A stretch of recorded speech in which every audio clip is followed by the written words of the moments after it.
So, welcome, Laura Wilson, at last. So I've got you on. It's a cold winter's night. I've just been out with the dog, and it is pouring it down. And I got soaked, and the big dog's got like extra fur, and so trying to dry that off. So I'm back in, and in here to talk to you. How are you surviving the weather out there? You're a wee bit higher up out there, aren't you? I've been loving it. Gracie and I, my little girl, were out sledging for a couple of hours this morning, so we were having a brilliant time. Yeah, we Oh, were, yeah, but I don't know, 2 or 3 hours out there we were. It was brilliant. It's really good fun. yeah. Love it. So we had the great summer, great spring at the start of lockdown and stuff, and there's something to be said about the snow. I've seen loads of people up on the hills, families out sledding and stuff like that. It's great fun. But Absolutely. so welcome to Red Talks Plus. So we're doing the Red Talks Plus as an adjunct or a progression, if you like, working with people, interviewing people who have had experience of working with people in recovery. So we had Danny Mogford, the consultant psychiatrist, who gave us his views and stuff like that. So I'm delighted to have you on. You know my passion for yoga, and you've come along here for the Edinburgh Community Yoga, which is a social enterprise, and we're going to get into a bit more of that. But just so much a hearty welcome to you and take your. Thank you, John. It's nice to be here. Thank you. So I know you a bit, but the people watching this might know. So I'm desperately keen for you to start telling your story about how you maybe how you came to yoga, and then how you came to setting up the Edinburgh Community Yoga. Yeah, I'll keep it brief, but I guess the way that I came to yoga was probably the way many people come to yoga, is that you kind of get curious about it and you try a class here and there, and sometimes it's good and sometimes it's not, and you're kind of messing around trying different teachers. But I've always been interested in the body and movement, and I was a dancer for a long time, and it was when I was living in Edinburgh and I wasn't dancing anymore. And I guess yoga had always been in my life. My mum had practiced yoga for as long as I could remember, and it was just something that was on the corner of my street, and I gave it a go. And like I say, I tried several studios and several teachers, and I was kind of dipping in and out. And somehow over the years, it just gradually became more and more important to me, I guess. So for quite a few years, I'd say it was probably just something I'd do every now and again. And I'd maybe sign up for an 8-week course here, or do a few drop-in classes for a while, and then I'd lose it again. But I think it was probably when I was living in Spain. I moved to Spain for a couple of years, and I was having a rough time. I was not having an easy time. My mental health was dreadful, and um, I was pretty isolated because I was living in a different country, and I was having a lot of issues. And the yoga studio became my kind of safe place. It was a bit like a church might be for somebody. And the yoga teacher there spoke English, which was a real treat because I was kind of surrounded.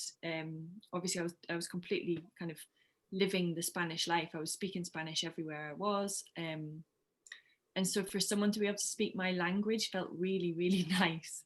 And she was really maternal and really gentle with me. And the yoga was amazing. It was like real sort of traditional hatha yoga. So lots of breath work, lots of meditation. And I just used to go more and more and more and more. And very often I would spend shavasana with tears down my cheeks. So something was starting to happen. And when I came back to Edinburgh, I guess at that point I knew I needed it. And I was really pretty lost. Like my mental health was not good at all. I was really struggling with anxiety, with depression, although I don't think I really knew that that's what was happening. I just knew I was struggling. And I was using a lot of drugs, and kind of very much in the party scene, and kind of using that to escape from the suffering that I was feeling. And in retrospect, I think what happened was the more yoga I did, I gradually started to tip the scales so that the yoga became more of a crutch than the partying and the drugs and the escapism and the debauchery. But I think that happened pretty slowly over quite a few years. And you know, I was also getting older, so I guess it was partly just growing up as well. But I definitely consider yoga to be something that helped me to move into a next phase of my life. I was probably about like early 30s by this point. And it just became more and more evident that I needed it more and more. And eventually, a friend of mine suggested we go and do our teacher training. And I think actually even before I started to do the teacher training, I can't remember the chronology of it very well, to be honest. But I had started teaching a free class, and I hadn't even got my teacher training. But and I can't remember, in all honesty, I can't remember what the thinking behind that was. But obviously there was just something inside me that was like, I wanted to share what I was learning. And so I started this free class, and I started it in Dalry, and folk came and they kept coming. Was it just an open class? Who was it for? Yeah, it was just I just called it free yoga. And I got some guy to give me the studio space for free. Yeah. And I bought a few mats and I called it free yoga. And of course, because I called it free yoga, it attracted a certain clientele, shall we say. So it was a lively bunch that used to come. And that's where I cut my teeth. That's where I started to work out what it was all about. And I can't for the life of me think how I had the gumption to do that when I hadn't even done my training. But anyway, that's what you didn't know how you had the balls to do it. Obviously, you said. I'm not sure if I could use that language. Yeah. Yeah. So I did it, and I think I did that for maybe 7 or 8 months. Yeah. And in the end, we were turning people away because we couldn't fit them in. Yeah. It was busy, and folk were interested. And I remember a friend of mine coming and she said to me, "You've got to remember what it is you want them to take away. Don't get stuck in the instruction of put your elbow here and put your arm there. What is it you want them to experience?" And I've never forgotten that. And it was an incredibly useful piece of information for me, which I now teach to other teachers and which I use constantly for myself, because of course it's not about putting your leg here and put your arm here. It's about the experience that you're facilitating for people. Can I just ask you a question, because I'm afraid I'll forget it before we move on. But you say that doing yoga helped tip the scales from that hedonistic lifestyle to the other. What was it you were getting out of it? Because that wasn't very clear to me. Well, what were you gaining from doing the yoga? How was it helping you? I think at that point it was just like clearing the way a little bit. Like I was foggy and not able to, I didn't have any perspective, that I couldn't see in front of me. I was struggling too much. I was in survival mode, and I wasn't making useful, clever decisions that were based on feeling connected to what I needed. I was struggling. And I think at that point, what the yoga did was just clear some of that out, so I could start to be like, okay, where am I? What do I need? Mm-hmm. And the yogis talk about lifting the veil of illusion. And I think there was a little bit of that for me, of just lifting up a veil that perhaps had been there for a long time, or at least starting that process of just like, okay, becoming a bit more conscious perhaps. And that's why I say it's very much linked to growing up as well, because in your 20s probably not many of us are very conscious, and you kind of moving into your 30s is a different stage anyway. So there was partly just that. But I think inevitably when you practice a spiritual practice like yoga that takes you into your body, that calms down your frazzled brain, that gives you a new perspective or helps you to shift an old perspective, that makes you feel warm and calm and safe, like that's going to be supportive. And once those things are starting to kick in and you start to feel a sense of supportiveness and you start to like yourself a bit more and you feel a bit safer in yourself, then perhaps you start to make different decisions. Yeah, yeah, yeah. Okay, that's really helpful. That's very clear.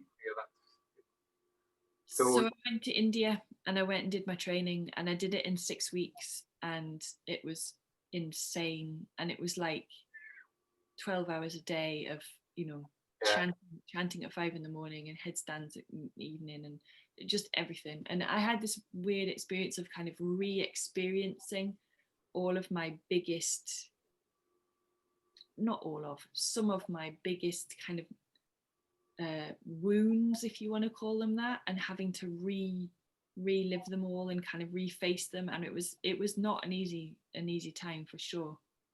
But I already knew at that point that I was going to start this organization called Edinburgh Community Yoga. I had the name. I already knew that I was going to work with people who were affected by, at that point, I think I was just thinking mental health.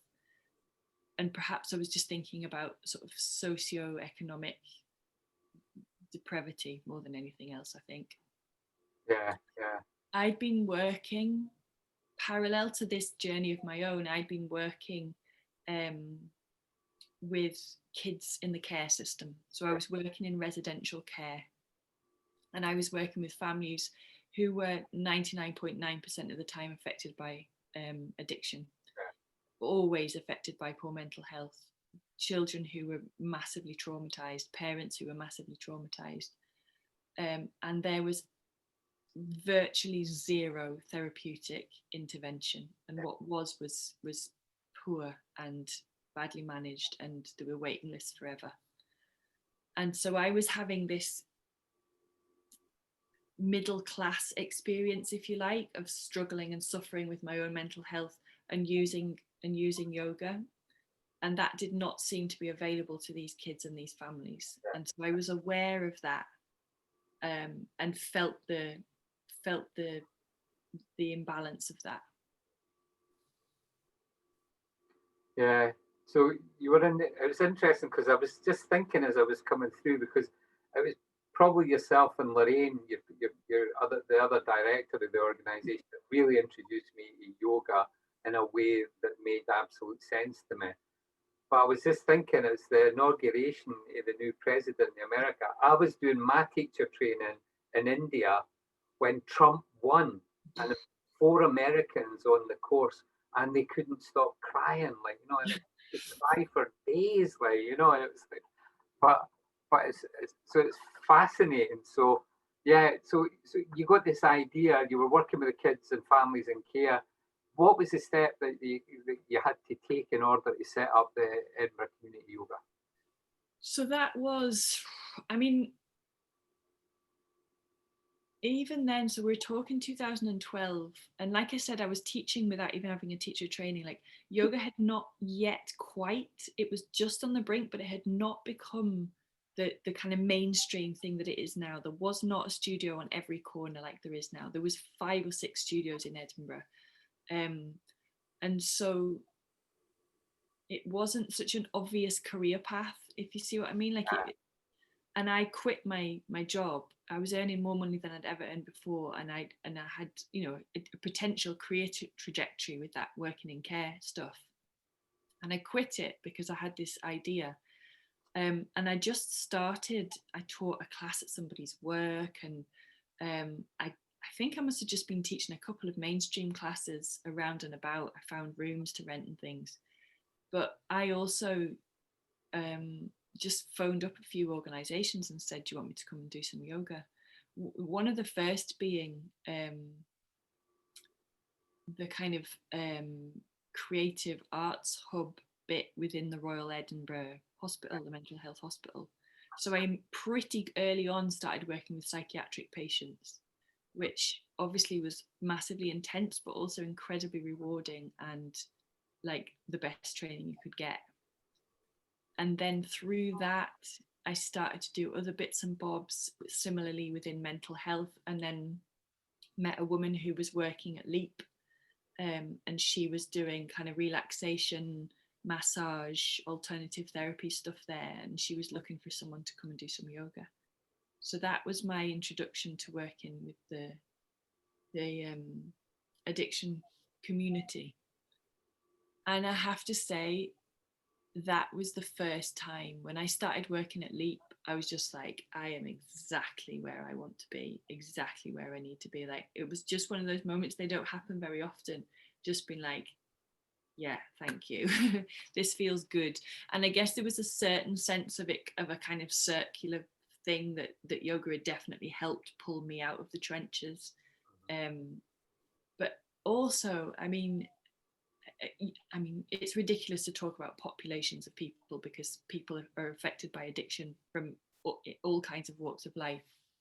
But if you can talk about it in general terms, working with people who are in recovery or about to move into that journey, it's just always been for me a massive privilege. I just always find in general that population to be so warm and so interested and so grateful and so open. And like, there's, you know, often in mental health situations you don't get a lot. People are very guarded, people are very collapsed, people are hopeless, or they're so anxious and terrified that they can't connect. And so the warmth that you get in a recovery community, particularly at Leap, which is where I've been working a lot over the years, is just, yeah, it's beautiful, it's amazing. And I really quickly had this sense that the point that they are on as they embark on their 12 steps, as they move into that world of sobriety, that yoga can be such a useful tool in that moment and ongoing. And you know that, and then as you offer it to them, they're like, oh, this is useful, oh, I need this. And so you get this like rapport going, and they're kind of like, yeah, it's just exciting and interesting and rewarding. It's brilliant, it's really interesting. So on the back of that, I then went and did some training specifically for yoga and addiction, which then led to me doing an additional 500-hour training on yoga for mental health, which, you know, covered the whole spectrum.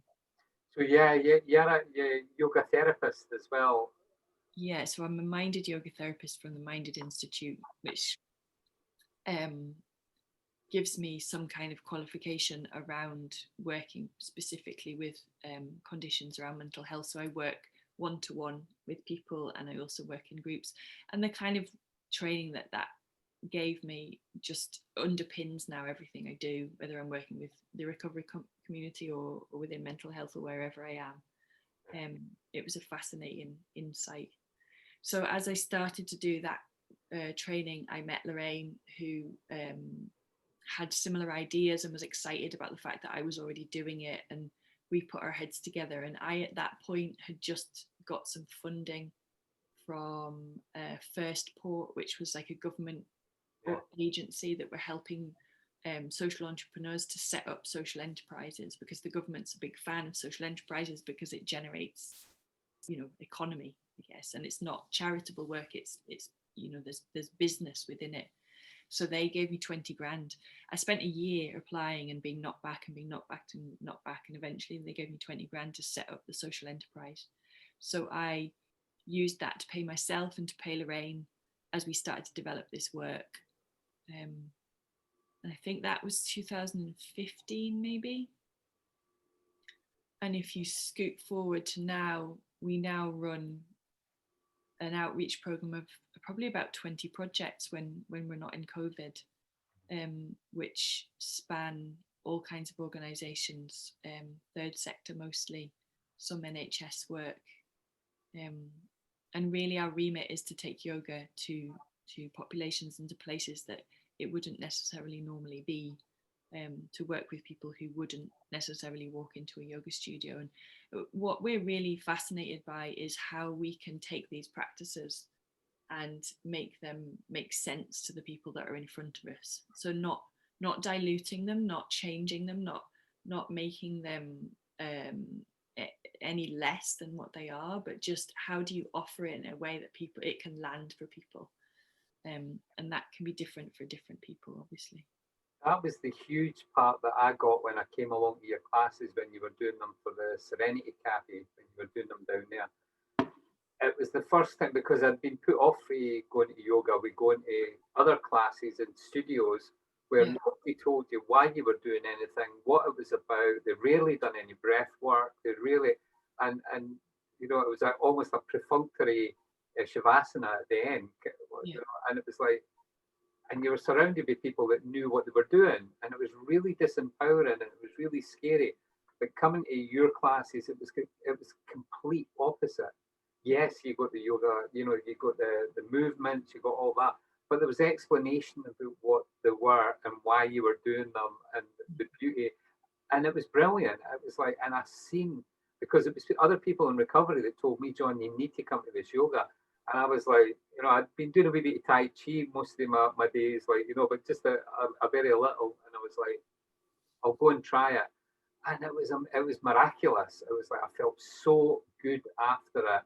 And just the engagement. I think it was Lorraine to start with, and then you were along at the West End. It was just amazing. I felt so good. And I was, at that time, I was traveling all over the country teaching people recovery coaching. And so I couldn't make every class, but as soon as I could, I would be back there, and I just loved it. And I've seen so many people getting so much out of it that it was like it was an eye opener for me. I mean, that what you just described there, I felt so good. For so many people, they live their lives not feeling so good, struggling, suffering, at the absolute mercy of their thoughts, and anything that can shift that for you is going to be good, right? And there's this kind of flip coin thing with the idea of altering your perception or altering your consciousness, that people who are addicted, who have become addicted to substances and alcohol, tend to be the people that are curious about, how do I shift my consciousness here? They might not be thinking about it in those terms, but that's what they're doing when they're taking drugs or alcohol. They're trying to shift, they're trying to get out of their experience. And what you can do with yoga is do exactly that, but in a really pure, really mindful, really healthy way. And so it's like, what a gift. Like, yeah, if you're suffering, here's this medicine, here's this practice, here's this empowering thing that you can do for yourself. So yeah, I remember you coming to my class, and I remember we were doing a bound cobra, and I remember you going, "Oh Jesus!" I remember thinking, "Christ, I hope I haven't killed that old guy over there." Yeah. Came back next week, so I was always vocal in classes. Yeah. Always vocal everywhere, I think, but yeah. But it was good, and there was that acceptance that you didn't have to be able to do that. There was that describing that everyone else is a unique individual in that sense, and that you'll be able to do stuff that other people can't do. And I've carried that right on through, because I did that kind of small training with you and with the Minded Institute, which was the Mark Yoga. And I still do that for the West Lothian Recovery Service and stuff like that. So I'm still doing that, but it was a difference between, I'm trying to make an analogy here, but it was just that going to somewhere and no gaining any kind of traction at a yoga class, because I was bamboozled with it all. It was too much to take in, and I felt very exposed, you know, in terms of no knowing what I was doing, and it was just, and I moved on to the next move before I'm kind of, and it was just. So if you're feeling bamboozled and exposed, then you are not going to get that feel good feeling, right? The whole point of getting to that feeling is that you do not feel bamboozled and exposed, but you feel seen, that you feel held, that you feel safe to adapt, that you feel that things are moving slow enough that you can make sense of them. Yeah. And that's hopefully what we do. And I think because yoga has become this kind of echo chamber, teachers are teaching teachers, and teachers are teaching people who've been doing it for years, and there's all kinds of unspoken agreements and like rules going on that if you're not privy to, you just feel like an absolute idiot. And so it's about like breaking down that stuff and being like, you know, what's this actually about, and how much how much of those rules are really important for the practice of yoga, and how much are they just creating walls that mean that it's not available to other people. Yeah, yeah. So yeah, and the reality is most of those rules you can get rid of. It doesn't matter. you can chuck them out and you still get the good stuff. Yeah. So you've made recovery, recovery yoga, I'm going to call it, but it is, to me, that's what it is. It's yoga for recovery, for assisting people. You've made it much more accessible to people as a result of Edinburgh Community Yoga, without a doubt. And I've met so many people that have benefited from it, and myself included. So I'm a big fan. What have been some of the challenges around that? Because I'm thinking about the Me Too movement and the Black Lives Matter. It's forced us all to kind of look at how we deliver stuff, or how we. Have these been some challenges that you weren't expecting along the way, or? Oh, I mean, there is no point at no point during this whole journey of growing ECY have I felt like I know what I'm doing, or I've got this sorted. I mean, that's not true when I'm teaching. When I'm teaching, I feel like I'm in the right place and I know what I'm doing. That doesn't mean that I don't feel like I always need to learn, but there's a certain sense of security in knowing. But with regards to the organization, it is constantly, it's like growing arms and legs all over the place. I mean, I've got a 5-year-old, but I say ECY is like my teenager. It's like my first kid, and it's now a teenager, and it's like, it's over here and it's over there. And we are always learning. And I think as much as possible when we're running the organization, as much as possible, we try and bring the kind of yogic principles to that. So we try and be okay with not always knowing what best to do. And we're always trying to learn, and we're always trying to collaborate, and we're always trying to, I don't know, like share information and share knowledge, and learn from other people, and not always try and be right. And, you know, in an organization where you're working with people who might be deemed vulnerable, or who are affected by trauma, and there's kind of trigger possibilities, and there's a lot of responsibility with the people that we bring into to spaces where we want to offer healing.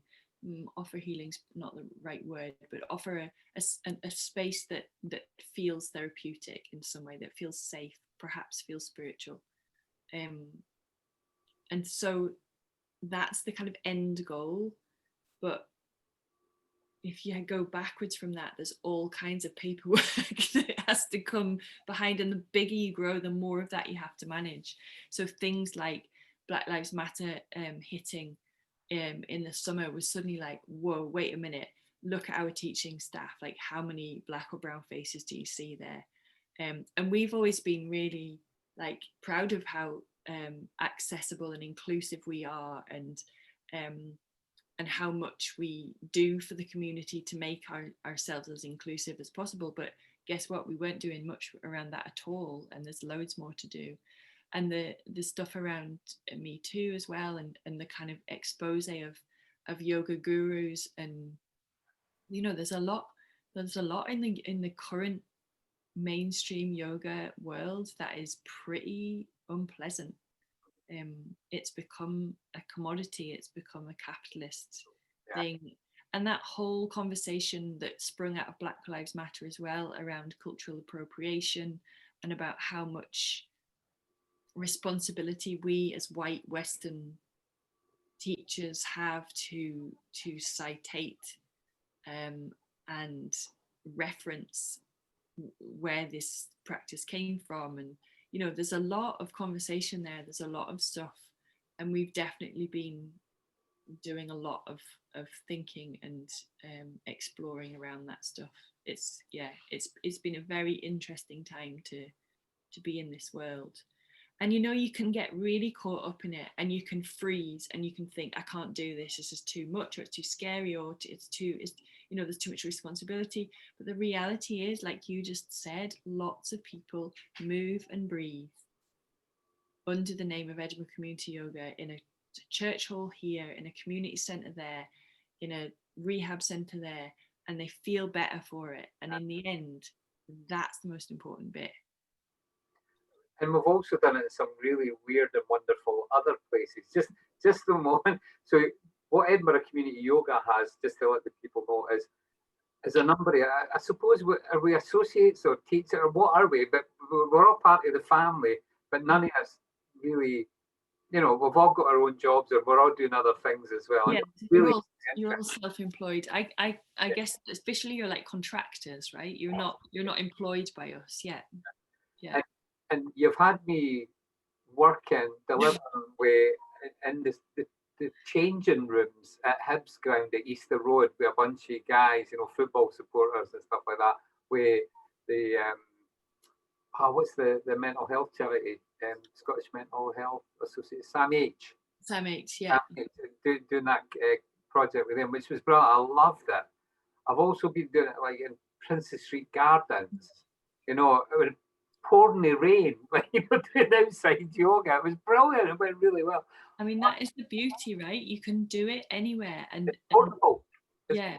And if you think about, if you could probably name 10 different mad places that you've done it, and we've got probably 15 teachers who could all name 10 places that they've done it. So this is happening all over the place, and that's exciting and it's great, and it means that people who would not necessarily get an opportunity to move and breathe in that way are getting to do that. And if that, you know, ignites something for them, then brilliant. And if it's just an interesting experience for an hour, then great. But it's a good, you know, it's exciting and it's fun and it's always changing. And yeah. You say people that they've seen yoga, they've seen the Instagram yoga, they've seen the, you know, the it's usually, I'm not going to do the stereotype, but it's no for them. So, exactly. So me coming from where I came from, like, you know, I've had a long journey to get where I am, but I would never have thought for a long time that yoga was for me. I didn't even think it was for men, you know, even though I remember these old photographs of yogis folding up like pretzels and stuff, or sitting on top of poles in India and stuff like that. But by making it accessible, obviously you'll let more people experience it. But what would you say to somebody that's thought that yoga's never for me? I'm not flexible enough, I'm no this, I'm no that. How do you get over that, or do you ever get over that? I mean, that whole concept of I'm not flexible enough to do yoga, it's like saying, well, I can't speak French, so I won't go to a French class. Like, you go there because you're stiff, you go there to get more flexible. And because of the way yoga has been created into an image with, you know, some woman on a beach somewhere with her leg wrapped around her head, people think that that's what we need to be able to do. But of course it's just completely irrelevant to what we're talking about.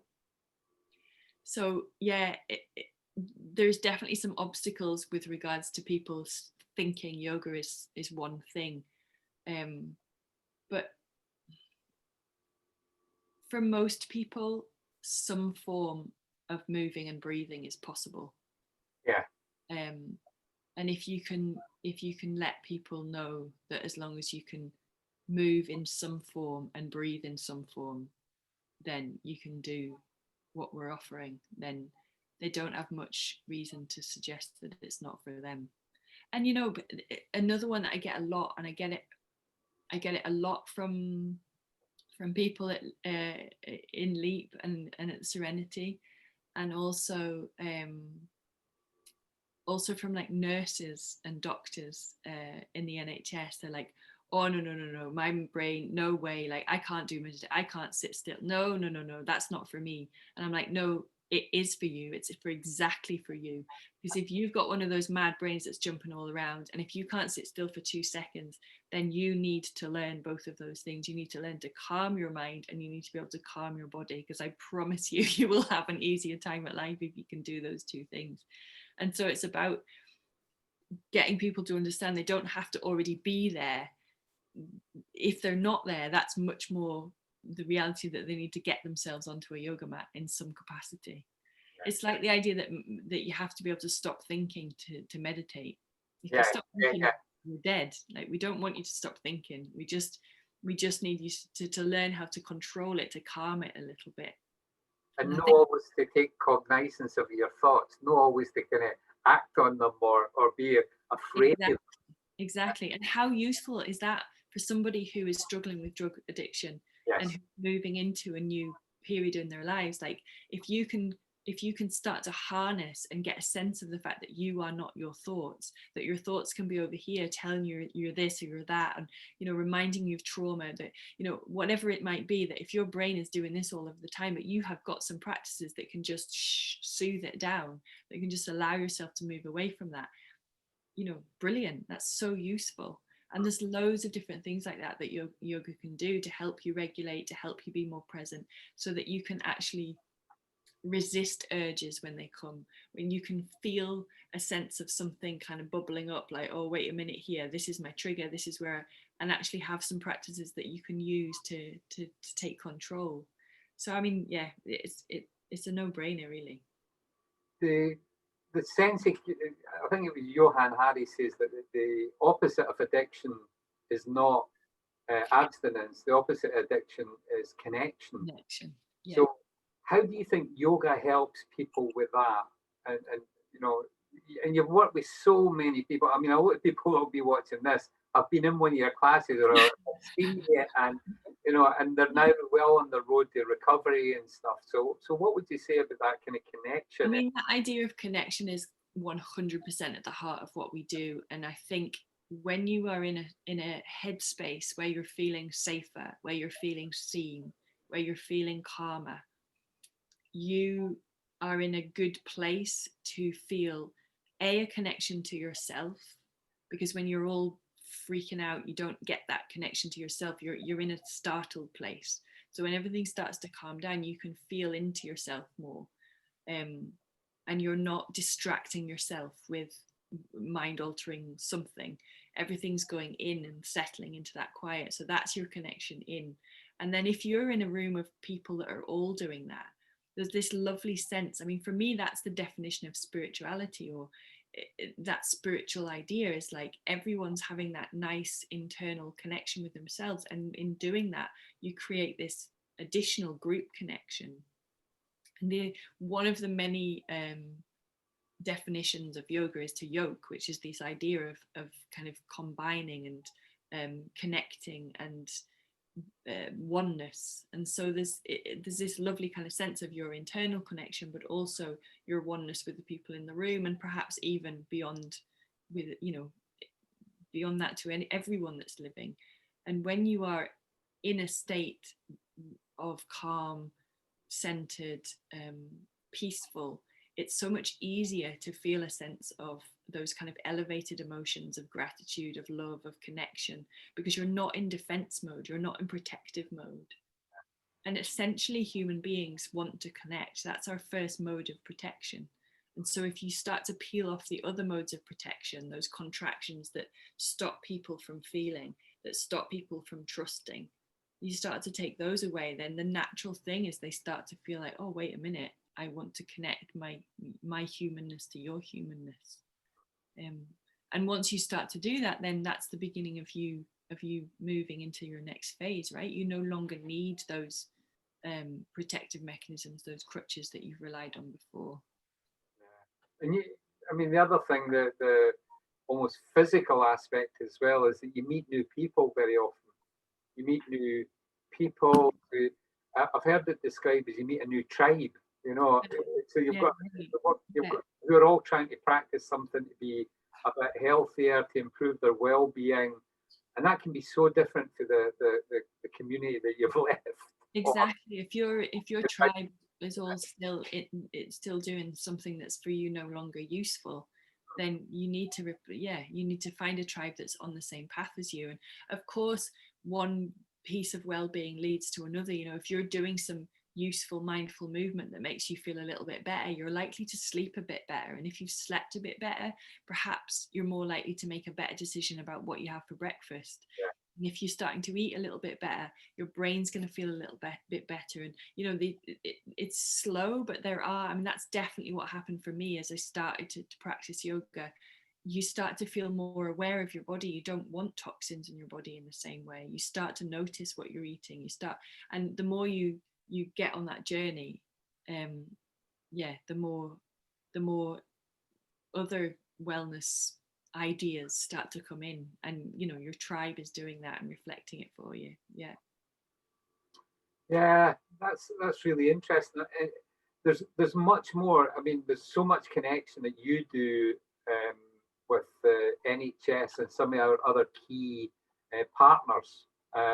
So you've been involved in yoga for health and stuff as well. There's a much more there's a greater scientific evidence base for why yoga is so powerful, and yogic type practices are so now recommended for people with post-traumatic stress disorder, with a whole range of things. Is that an exciting development, do you think? That coming together of the traditional, for thousands of years, people have known that this helps, and now the scientific world's really looking at it and saying, "Oh, these are the parts of the brain that are stimulated or quieting down." Or 100%. I mean, it's fascinating, and I don't think you can work in this field and not be fascinated by the neuroscience that's coming out. And I very much hold the kind of the Eastern ancient wisdom in one hand, and also the Western neuroscience and the science of the physiology of what's going on in this hand. And for me, there's no question they totally complement each other. But yeah, I'm not going to walk into some class at the NHS and start talking about chakras and how I'm going to help balance their prana. But I might talk about the autonomic nervous system and how I'm going to help balance their sympathetic and their parasympathetic.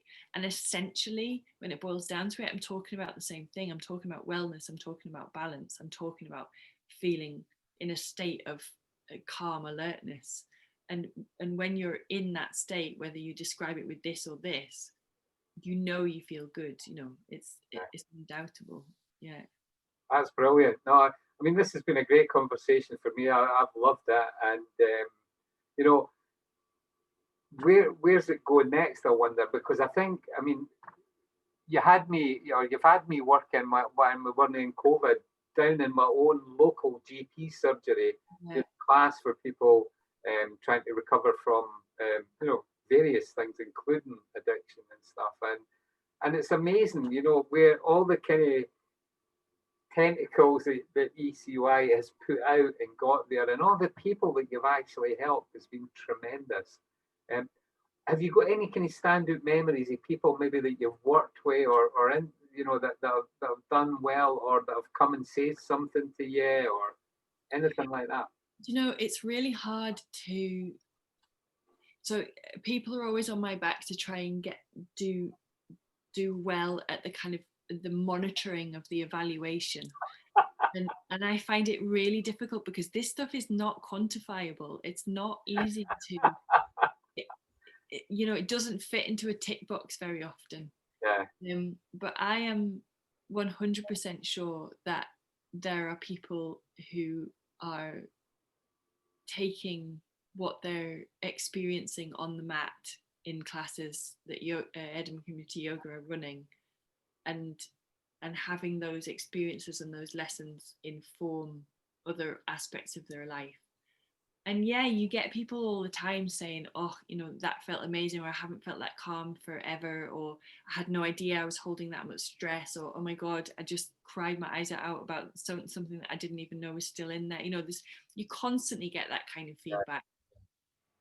But it's also just about the kind of global picture of, like you say, like we were running a class in a medical centre in a deprived part of Edinburgh, and like that in itself is a bloody miracle. Like that's amazing, and I think more and more of that is going to be seen to be happening as the science backs up the kind of anecdotal stuff that I've just described to you. And for me, that's, yeah, it's just like, okay, like this is really, it's exciting, no? I mean, it's exciting because we're so disembodied in the way that we experience the world. And kids are taught from here up, right? There's not a lot of discussion about about the embodiment of sensation or feelings, or how we learn to be in the present moment. We're constantly like trotted on to what we need to do next, and career paths and God knows what, and this constant kind of wheel of movement. And if we can also start to add into people's experience from school, within medical centres, within prisons, within psychiatric hospitals, wherever we find people, if we can start to be like, okay, how can we also stop? How can we feel our bodies? Can we slow everything down? How can we start to empower you to feel like you've got some kind of sense and autonomy over your experience? If you add that into the mix, we will be a more healthy, more compassionate, more connected, less addicted society. And for me, that's really exciting and incredibly necessary. I don't want to get political on you, but go on. I mean, yeah. So where do you think it fits in with this notion? Because the Scottish government's tried to do quite a few things around emotional intelligence and within the curriculum. How do you think emotional intelligence, links in or is part of yoga, or is it? It's definitely part of it. And I think the trouble is that you cannot teach it as in you would teach an hour of maths. I think we have to be embodying it. So the teachers have to be embodying it. The dinner lady, can you still see dinner lady? Is that allowed? The people serving the lunches need to be embodying it. Those kids need to be around bodies where the nervous system of that adult is regulated. And that the trouble is that we are surrounded by unregulated, dysregulated, suffering nervous systems with people that do not even know that that's what's happening. And so it's not, you cannot teach a child or an adult from a cognitive perspective. It has to be an embodied, learned experience. And so it has to be repetition, and it has to be regular repetition, and it has to be co-regulation. It has to be co-learning from other adults who are regulated. So I mean, I actually, if you really want to push me on it, I actually think that it's our social duty, community duty, to learn how to regulate ourselves so that we can regulate others in doing that. And if we start to do that, they talk about the way COVID is spread. Yeah. And it soon gets into the millions, right? And if we all took responsibility for how we regulate our nervous systems, how quickly that would move out. Yes, yeah. I went to a conference. There was a group over from Alaska, Native American American people, and what they had done is they had taken over their health system in that section of Alaska, and they were training the community, training men to become like kind of warriors, almost warriors for peace and love, and they were training others, and it reduced dramatically the amount of alcoholism and other things, massively reduced domestic violence, all these kind of things. I mean, it's training and using yogic techniques and using some of the Asian Native American things as well. And so the positive impact on the health service meant that it went from being a crisis orientated service to one which was preventative, and I keep pushing that in the yoga as well. If you train yourself in yoga, it becomes a preventative practice. You start to feel when something's not quite right, and you're able to do something about it before it becomes a real problem. Exactly. Fine tune your ability to start to be like, okay, there's something happening here. Because if you're numb, you don't know about it until you're just absolutely out of control. And you get better at, but you're more able to catch things earlier, and then you choose how you respond rather than reacting as well. And I think we as a country can learn a lot from the recovery community and the way that you do the mentorship. Yes. The way the peer support thing. And one of the things that we're really looking to develop in the next 5 years with ECY is how do we start to make sure that our teachers are representative of the students that we teach, so it doesn't become